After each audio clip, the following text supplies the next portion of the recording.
ಮತ್ತೆ ಈ ಕಾರ್ಯಕ್ರಮ ಯಶಸ್ವಿ ಆಗ್ಲಿಕ್ಕೆ ನಿನ್ನೆ ಒಬ್ಬ ತಾಯಿ ಹಿರೇಮಠ ಅಂತ ಒಬ್ಬ ತಾಯಿಯನ್ನು ಕರೆದು ನಮ್ಮ ವೇನ್ ಬಿರಾದರ್ ಕಾಕ ಅವರು ಸನ್ಮಾನ ಮಾಡಿದ್ರು.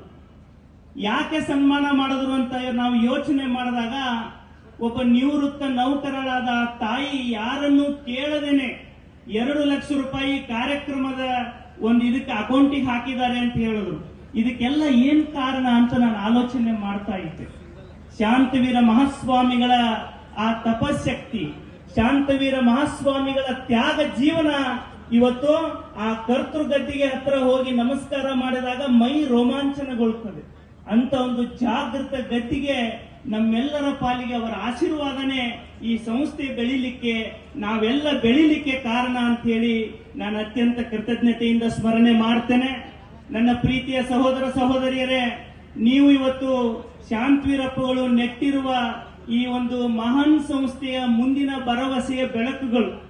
ಬಹಳ ಜನ ಫಿಲ್ಮ್ ಸ್ಟಾರ್ಗಳು ಬಂದ್ರೆ, ಬಹಳ ಜನ ಸೆಲೆಬ್ರಿಟಿಗಳು ಬಂದ್ರೆ ಅವ್ರ ಜೊತೆ ನಮ್ಮ ಹುಡುಗರೆಲ್ಲ ಓಡೋಡಿ ಹೋಗಿ ನಾವು ಫೋಟೋ ತೆಗೆಸ್ಕೋತೇವಿಲ್ಲಪ್ಪ, ಎಲ್ಲ ಹೋಗಿ ಫಿಲ್ಮ್ ಆಕ್ಟರ್ ಬಂದಾನ ಅಂತ ಅವನ ಜೊತೆ ಫೋಟೋ ತೆಗೆಸ್ಕೋತೇವೆ. ನಾನು ಶಾಂತವೀರ ಅಪ್ಪಗಳ ಪಾದಗಳಲ್ಲಿ ಭಕ್ತಿಯಿಂದ ನಮಿಸಿ ಒಂದು ಪ್ರಾರ್ಥನೆಯನ್ನ ಮಾಡಿ ನಿಮ್ಮಲ್ಲಿ ಮನವಿ ಮಾಡಿಕೊಳ್ತೇನೆ. ಏನು ಅಂದ್ರೆ, ಈ ವೇದಿಕೆಯ ಮೇಲಿರೋ ದಿಗ್ಗಜರು ಎಲ್ಲರೂ ಮುಂದೊಂದು ದಿನ ಬಬಲೇಶ್ವರ ಗ್ರಾಮೀಣ ವಿದ್ಯಾವರ್ಧಕ ಸಂಘದ ವಿದ್ಯಾರ್ಥಿ ಸಾಧನೆ ಮಾಡಿ ನಡೆದು ಬರಬೇಕಾದ್ರೆ ಈ ದೇಶದ ಸೆಲೆಬ್ರಿಟಿಗಳು ನಿಮ್ಮ ಜೊತೆ ಫೋಟೋ ತಗೋಬೇಕು, ಹಾಗೆ ನೀವು ಬೆಳಿಬೇಕು ಅಂತ ನಾನು ಆಸೆ ಪಡುತ್ತೇನೆ. ಬಬಲೇಶ್ವರದ ಮಣ್ಣಿನ ಗುಣ ಅಂತ ವೈಶಿಷ್ಟ್ಯತೆಯನ್ನು ಹೊಂದಿದೆ. ಅದಕ್ಕಾಗಿ ನಮ್ಮ ವಿ.ಎನ್. ಬಿರಾದರ ಕಾಕ ಅವರು ಇಷ್ಟು ವಯೋವೃದ್ಧರಾಗಿದ್ರು ಕೂಡ ನಿಲ್ಲದಕ್ಕೆ ಕಾಲಿನಲ್ಲಿ ಅವರಿಗೆ ಚೈತನ್ಯ ಇಲ್ಲದೆ ಇರಬಹುದು, ಅವರ ಹೃದಯದಲ್ಲೊಂದು ತಾಯಿ ಇದ್ದಾಳೆ.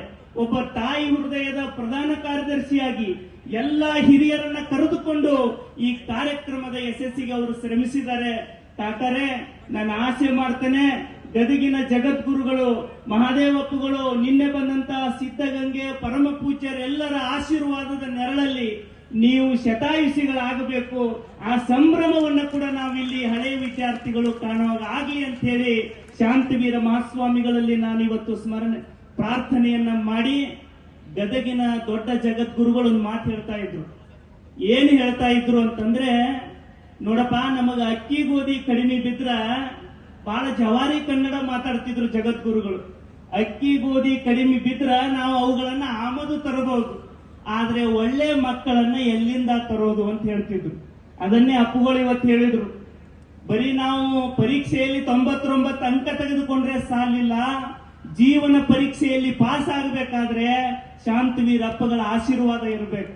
ಗುರುಗಳು ನಮ್ಮ ದೇವರು ಅಂತ ತಿಳ್ಕೋಬೇಕು, ತಂದೆ ತಾಯಿ ನಮ್ಮ ದೇವರು